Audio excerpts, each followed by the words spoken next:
I've been going around the country giving speeches about the history of the Jewish people and having thousands of conversations with people on college campuses and churches and synagogues and community centers. And what I realized is that a lot of the public debates about Israel are founded on two things. One, a mythology, a narrative that's untrue. And two, questions of law. The question of whether Israel is committing a genocide, whether it's violating international law. These are just quintessentially legal questions. And so I thought, who better to suss out the real facts?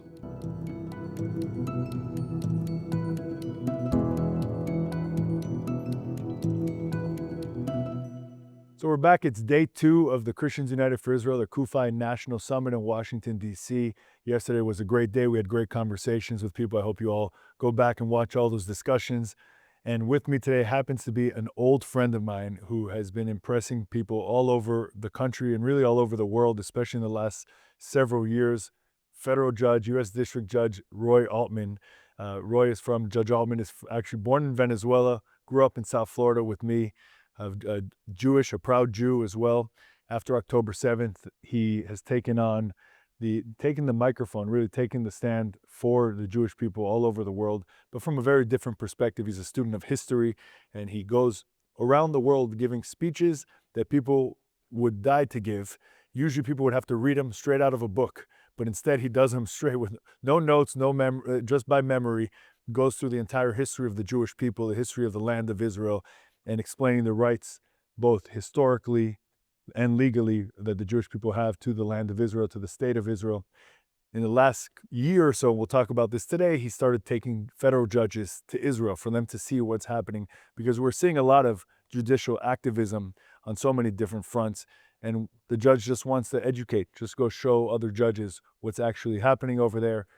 Just got off the stage, the main stage, in front of 3,000 people, sharing his story of taking these judges to Israel, what that means, the revealed miracles that he saw in Israel. So super excited to see my friend, Judge Roy Altman. It's great to be back on the show, Gabe. Yeah, listen, you were on like a year ago. Yeah. Now we added CUFI to the back. It looks better that way. It for sure looks better, right? You sprinkle a little CUFI on anything, and then everything looks better. So tell me a little bit about these trips that you're taking to Israel with federal judges. How'd they start? Just give us a little background. Yeah, so I as you just mentioned, I've been going around the country giving speeches about the history of the Jewish people and having thousands of conversations with people on college campuses and churches and synagogues and community centers in all the 50 states. And what I realized is that a lot of the public debates about Israel are founded on two things. One, a mythology, a narrative that's untrue. And two, questions of law. The question of whether Israel is committing a genocide, whether it's violating international law, whether it's an apartheid state, whether it is occupying territory that doesn't belong to it. These are just quintessentially legal questions. And so I thought, who better to suss out the real facts, to discern the real law, and to apply those law to that facts than federal judges? And so I asked a bunch of federal judges who were friends of mine to get together and see if they were interested in going on a trip to Israel. And we had 14 federal judges go in March of 2024, and then 3 more in September, and now 19 in March of 2025. And as I just mentioned, 25 more federal judges have signed up to go in 2026. And the World Jewish Congress has made clear, which is organizing and leading the trips, has made clear that we will have funding and we will have the willingness and the wherewithal to bring every federal judge in America who wants to go. And now, there are probably about 500-600 federal judges active in America today. So if you do the math, by March of next year, we'll have brought about 10% of the entire federal judiciary in just under 2 years. It's unbelievable. And it's a feat that people don't realize. Unless a federal judge is leading that effort, these federal judges are not going to go That's true. On a trip to Israel. Yeah, that's a big part of it, because federal judges in general are somewhat reclusive, and we stick to our own in a way, and not all of us, and we render decisions usually behind closed doors in our chambers and in our courtrooms, and it's complicated because you can't go on these trips with lawyers, right? Because the lawyers have an interest in seeking favor with the judges. You can't go, on the other hand, on trips with politicians for obvious reasons, because the politicians pass laws that are then reviewed by the judges. So most of the trips that you see going to Israel are either fundraising trips, and we can't be involved in fundraising, they're lawyers' trips, or they're politicians' trips, and we can't go on any of those. So I think it was important for us to carve out this little niche and to find an organization like the World Jewish Congress that was totally apolitical, that was a 501c3, that doesn't litigate in federal court, that meets, in other words, all of these criteria, and that made it kosher and comfortable for all the judges, by the way, of both parties and of all religions, to be able to go and see for themselves what's really going on in the land of Israel. Yeah, I'll share an anecdote. And we'll leave the judge's name out of it. First of all, because I forgot her name, but for her privacy. But I remember a family member of mine met one of the judges that was on the trip, who was an active Democrat, actually, with leanings really, and let's say anti-Israel leanings. Like those were sort of her tendencies. And she was just speaking about the trip and the impact that it had on her, just sort of seeing it and seeing it through the lens which you put up, right? Because everybody that prepares these trips thinks very deeply about how are you going to present Israel? What are you going to show? What are you going to show these judges in a fair and open way? Especially judges, you're not going to show them something that's totally biased that they're going to be able to see through that in a second, right? They want to see the facts. They want to understand what's happening. So it's really just an impressive thing. I want to shift a second. We're at a Christian event, two Jewish guys sitting having a conversation at a Christian event that's supporting something that's very, very important to both of us. The beginning of lots of jokes, for sure. Some dark humor as well, I'm sure.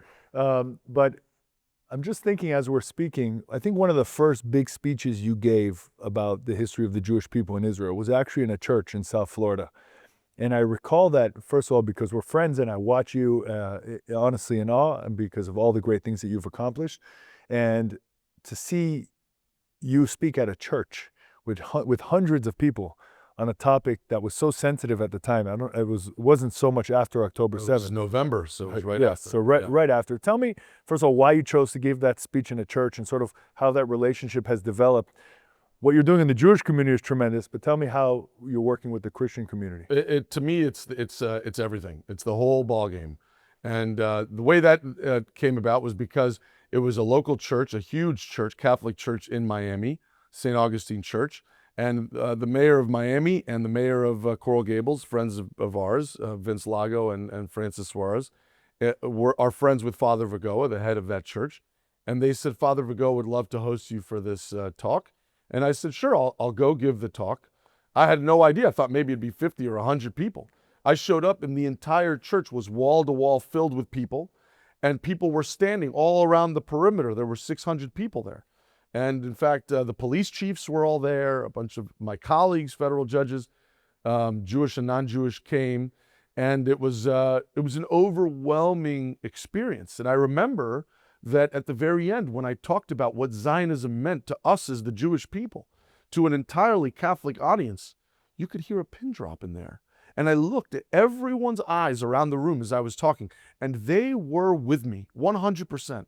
And that's when I think I began to realize that what I talked about today on stage, that we really are one family who worship one common God, who have a common and shared heritage and history, and that we all should acknowledge that that Judeo-Christian family was born in and thrives in one place, and that is the land of Israel, the land that God gave us to both Christians and Jews thousands of years ago. And so I've really been focused on going around the country, speaking not just at Jewish synagogues and events like you described, but mainly at Christian communities, in their churches, in their schools, at their community centers, because they're the ones, I think, who really understand where we all came from and what it means for the future of Western civilization. And by the way, we mentioned the judges' trips.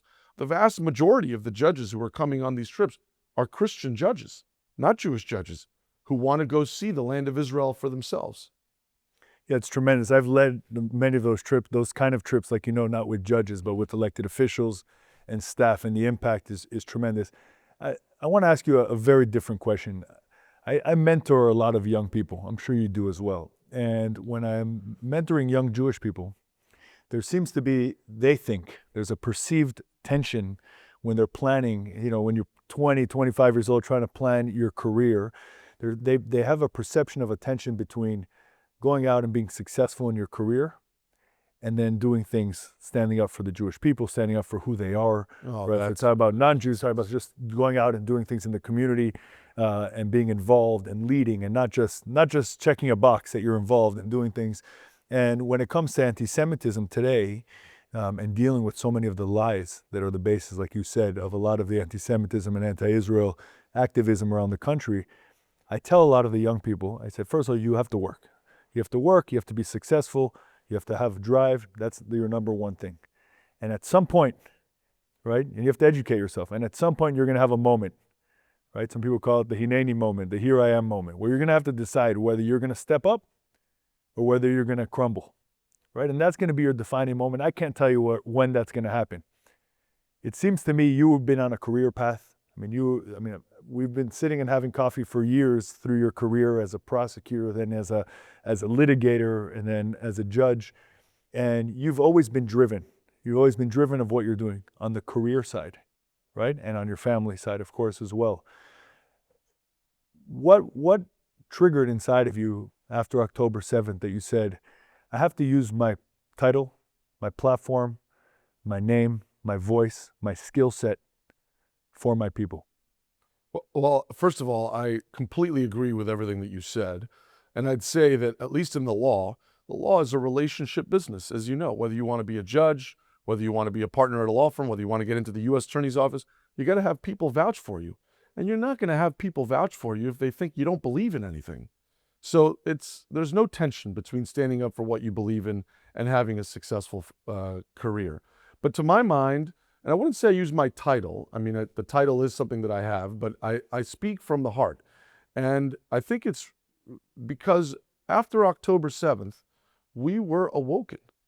You see, you and I, just as much as anybody, we lived a life, I think we've talked about it. We never really experienced anti-Semitism. I never felt in college or law school or elsewhere that Jew hatred was stymieing my career. Maybe I was oblivious to it. But it never really was a thing. I always felt that Israel was a thing that would last forever, that was indomitable, that was here to stay. It never struck me as even plausible that there would be people on college campuses who would dream that within our lifetime, they say, Israel will be destroyed. And then October 7th happened, and it's like a flare went up. And suddenly we can see in the nighttime who you are and where you stand. It's like we were all asleep. And then one person opens his eyes and sees all the rest. And then another person opens his eyes. And so now you can choose to be the person who continues to be asleep. Or you can be the person who opens his eyes and stands up and does something. And stands up for the people that have passed this torch to us over the course of thousands of years. I just spoke about it. These ancestors of ours, imagine what they went through. Why have we survived when everyone around us wanted to destroy us? Because we refused to be assimilated, because we continued to separate ourselves as a holy and chosen and different people. And we fought and we struggled and we bled and we died over thousands of years. For what? Now for us to be complacent? To take it all lying down? Absolutely not. Well, anyways, I'm continue to applaud the work you're doing and continue to support you in any way I can. Judge Roy Altman, I love you. Thank you for having me. Thank you so much, and we can have this conversation for hours. Quiero mucho. But I think they'll throw us out. Thank you so much.